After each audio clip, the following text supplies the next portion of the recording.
Bonjour tout le monde, vous voulez mon t-shirt? Allez, dans cette vidéo, on est parti pour l'étude de HBAR. Alors, petite nouveauté pour cette vidéo, j'ai décidé de réouvrir mon canal Telegram. Ok, donc si ça vous intéresse de le rejoindre, vous aurez des partages un peu plus exclusifs ici.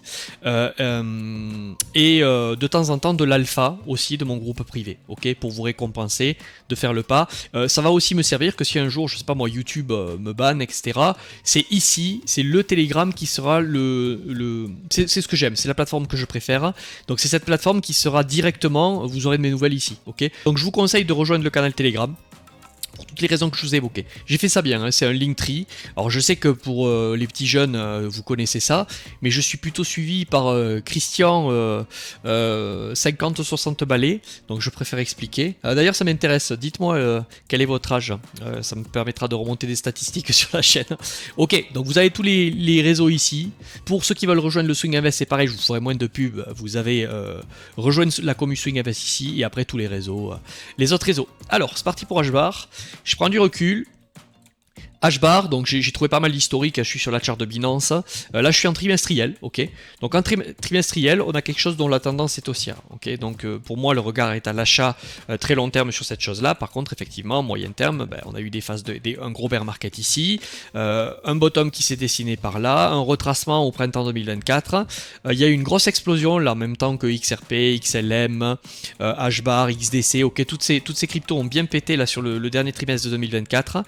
Nous sommes rentré depuis, comme tous les altcoins, dans une phase de retracement. Mais personnellement,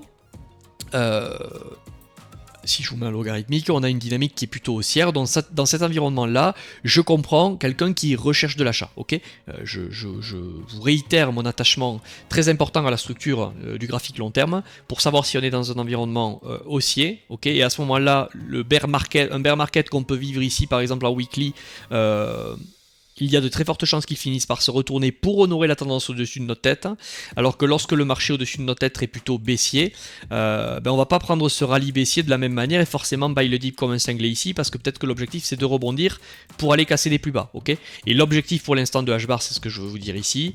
Pour moi, le regard est clairement à la hausse. À minimum, prendre ce niveau-là. Ok, et on verra en fin de vidéo quels seront les targets en découverte de prix au-dessus de la TH. Ok, donc voilà, ça c'est pour l'image long terme, même semestrielle. On a un semestre ici qui a clôturé haussier, donc c'est pour l'instant. En fait, ce qu'on voit là, il y a ceux qui voient un drame et il y a ceux qui voient tout simplement une correction après une purge. Mais dans tous les cas, si tu as investi ici, tu n'avais rien à foutre sur la photo en tant qu'investisseur. Ok, en tant que trader, pourquoi pas, qui voulait swinger peut-être une continuation de tendance sur des unités de temps plus petites. Mais un investisseur qui est rentré ici ne doit plus le faire. Ok, donc je vais vous donner pour moi des niveaux qui sont cohérents dans la logique de cette structure pour de l'investissement, pour maximiser son risque to reward, pas pour jouer à Madame Irma. Et si ça se passe bien, profiter de ce que te donnera le marché derrière. Donc en monthly, à cet endroit, on a eu bien entendu un marché qui a retracé, ok, prise de liquidité, hop, on échoue, reprise. Et là le mois, je peux dire que le mois de juillet, définitivement, nous fait repasser dans de l'espoir que l'espoir c'est pas le bon mot, mais vous comprenez ce que je veux dire, maximise les chances que on devrait venir chercher ça. Maintenant, se positionner ici entre ce point bas et ce point là, je trouve que c'est plutôt risqué. Et vous êtes entre guillemets condamné à attendre un retracement. Alors il y en a certains qui vont dire ah ouais mais bon moi je viens d'arriver maintenant, tu me dis qu'il faut attendre, ici on y va plus, tu dis qu'on va plus haut mais qu'il faut attendre aussi. Oui, parce qu'il faut être humble face au marché. Comme on le dit souvent, dans un premier temps tu es là pour repérer si tu as tort des endroits où ça te coûtera pas cher. C'est à ça que sert l'analyse technique dans un premier temps. C'est pour ça qu'un trader va utiliser un stop loss. C'est pour ça que c'est le management du trade ensuite de l'idée va être beaucoup plus importante que la décision. C'est le processus qui est beaucoup plus important que l'événement. Là je dis ça pour ceux qui arriveraient en retard et qui ne comprendraient pas pourquoi je dis que là maintenant on est condamné un peu à attendre un dip pour avoir un meilleur history reward. Il y a ceux qui déjà se sont positionnés dans toute cette phase ici, qui était la grosse phase d'accumulation, d'investissement, ok. Après ce pump ici qu'il fallait laisser partir et il valait même mieux prendre même des profits partiels, je crois que je vous avais fait une vidéo sur HBAR à l'époque où je vous avais donné des niveaux de prise de profit et j'avais dû très certainement vous donner ces niveaux-là. C'est un niveau clé, c'était à la même époque où j'avais recommandé sur plein d'altcoins de dérisquer une partie, pas tout, mais une partie. on paye une assurance handicap en fait. Hein. Le regard est à l'achat, mais bizarrement, c'est quand ça pump qu'on peut ramasser des profits. C'est un peu contradictoire, je le sais, mais c'est que dans ces moments-là. Parce que souvent, en plus, le marché altcoin, quand il vient à se retourner, c'est terminado, c'est trop tard ensuite. Et en plus, on est à la merci d'un marché qui... En fait, c'est le marché qui fait ce qu'il veut de toi ensuite. On a eu une deuxième fenêtre de tir ici, ok. C'était des retracements qui pouvaient clairement se payer, ok. Si on prend par exemple des outils comme Fibonacci, je vais y aller. Si je prends le point bas ici, tac, le point haut, le marché a replié jusqu'au 0,600, sous le 0,618, 702, 700, pas le 786, mais la nouvelle phase entre guillemets d'investissement, elle était par ici. Bon, ceux qui voulaient attendre un peu plus de confirmation, le marché vient de confirmer là, notamment avec cette clôture mensuelle. Je vais identifier des niveaux qui pour moi sont toujours acceptables, mais qui selon moi sont le strict minimum. Après, faites ce que vous voulez derrière. Ce niveau est un niveau intéressant. On va dire le niveau le plus petit joueur, ce niveau aussi. Ok, un niveau petit joueur. Alors même si encore une fois on n'est pas là pour faire un combat de qui est le plus gros joueur. Minimum pour moi, c'est les 0,20, les 0,20 925. Ok, ça veut pas dire qu'on va pas aller plus bas. Ça veut dire qu'à partir de là, le risque to reward potentiellement peut être intéressant dans un premier temps pour aller chercher. Si je prends cet outil, c'est un outil de trading, mais c'est pour vous imaginer ce que je suis en train de dire. Il faut être humble, on n'est jamais sûr qu'on ira chercher les plus hauts, mais la logique de ce marché est à minima d'aller chercher ça, et je pense que jusqu'à preuve du contraire, on devrait aller faire un nouvel ATH si une all-season se dessine, ok. Mais ce que je veux dire, c'est que décider ici, tu vois, tu prends beaucoup de risques dans un environnement incertain. Encore une fois, c'est pas une certitude, c'est une constatation de risque, ok. Le risque d'aller chercher dans un premier temps ça n'est pas très bon. Par contre, au plus tu vas creuser, au plus le risk to reward est bon. Je vous l'ai souvent rappelé à l'époque, mais un moins 50%, c'est un x2 qu'il faut, c'est un plus 100% pour le récupérer. Un moins 60, c'est pas plus 60 qu'il faut, et au plus tu vas acheter creux, ou au plus tu vas acheter mal, entre guillemets, et te ramasser de la baisse, au plus tu vas avoir du mal à revenir à break-even, et donc au plus tu vas demander au marché qui te rende ta connerie, ou en tout cas tu vas forcer les choses, tu vas demander au marché qui te donne ce que tu veux, et pas prendre ce que le marché est prêt à te donner. Je sais que la nuance n'est pas grande entre les deux, mais elle est très très importante. La nuance de phrase est... Bon bref, vous avez compris ce que je suis en train de dire. Ok, donc c'est niveau minimum pour moi, et vraiment quelqu'un qui veut la jouer agressif, même si je suis pas sûr qu'on y va. Alors, vous avez vraiment... la vraie question, c'est est-ce que si on revient là, on aura réellement envie de payer? Bien évidemment, là, vous pouvez avoir un ordre Black Swan. J'avais l'habitude de vous le partager, ça à l'époque aussi. C'est-à-dire que si, par exemple, on avait une grosse panique de marché, et que là, vous voyez, il faut quand même constater qu'on a des equal low. Je vous dis pas que c'est la proba. Justement, un Black Swan, c'est par définition quelque chose qui n'est pas prévu, donc c'est l'improbabilité. Mais vous savez...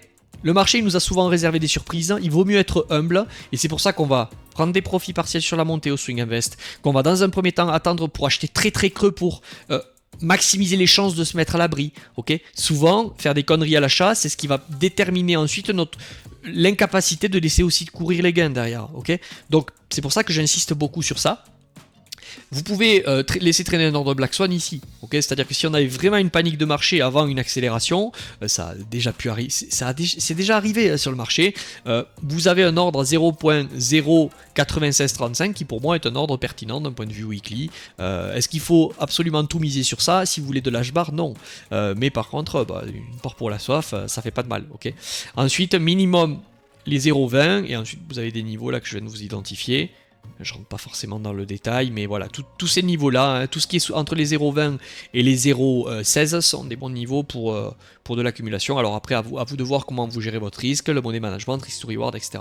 Bon, là, théoriquement, il y avait un premier take profit partiel à prendre pour celui qui avait envie de le faire, donc j'avoue que la vidéo je la fais peut-être un peu tard pour éviter potentiellement ce petit dip. Alors je dis petit, mais malgré tout, vous voyez là c'est un dip de 23, 24, et si on replonge dans ces ordres là, c'est au swing invest, c'est ça, les TP partiels vont nous servir à éviter des dips de cette ampleur, moins 30, moins 40, ok, parce qu'un moins 10, il faut être prêt dans les cryptos, si on n'est pas prêt à accepter un moins 10, un moins 5, je veux dire, à un certain moment il faut faire du trading et mettre des stops au cordeau, mais un investisseur, swing investisseur que nous sommes, on est là pour essayer d'éviter, et les TP partiels servent à ça, même dans une logique haussière, éviter des dips d'une ampleur de, allez, moins 30, moins 25 minimum, moins 30, moins 40, moins 50, c'est encore mieux, ok, pour réaccumuler, même si on reste dans un environnement haussier. Allez, au cas où on ait un marché qui soit un peu plus piégeux, je vais quand même vous identifier cette zone-là, ok, parce qu'on a laissé un peu de déséquilibre de marché à cet endroit, et qui sait, peut-être qu'on peut malgré tout avoir, si vous n'avez pas pris profit là,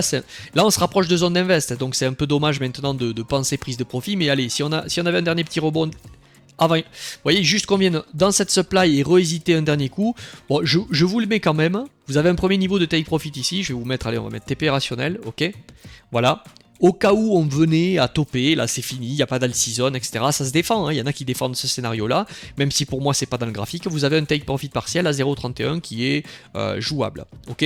Ensuite, pour moi, il y aura forcément de la prise de profit si on vient à dépasser ce niveau au-dessus de la TH. Ici, vous voyez, vous avez un niveau à 0,42 qui pour moi semble pertinent. Et vraiment, ensuite, si on veut aller découvrir du... Voilà, je me suis permis de dessiner quelques extensions. Vous voyez, ben, à court terme, ici, là, on a une corrélation qui se fait avec pile poil avec le take profit que je vous ai donné sur une extension à 2,618. Ok, si on y va, il y a peut-être des raisons quand même de dérisquer ici. Bien sûr, au-dessus de la TH, il y aura un dérisquage à faire. Et ensuite, SCash Bar va être capable, si vraiment... Alors, c'est arrivé, bien sûr, il y a ceux qui vous diront que c'est pas possible, comme d'habitude. Mais c'est pas eux qui vous payeront si on y va, ok. Donc si on...